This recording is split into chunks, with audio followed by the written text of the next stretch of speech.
I was working with a leader recently who told me that their team just wasn't taking accountability. They weren't taking ownership. And so what happened next? What did that leader do? Well, they scheduled more check-ins, they had more reports, they had more approvals. They did all of this in the name of driving accountability, but none of that actually worked because the real issue wasn't the process. It was actually more of the belief.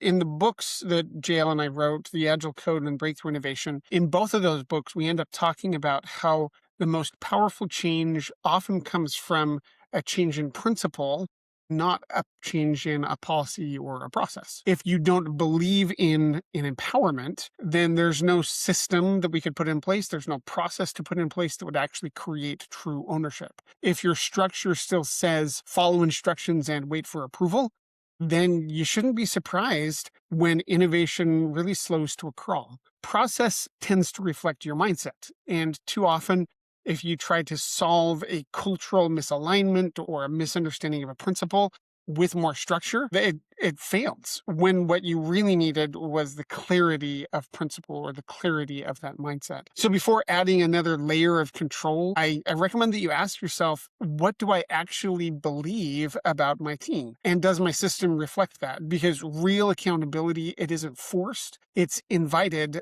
by the way that you lead.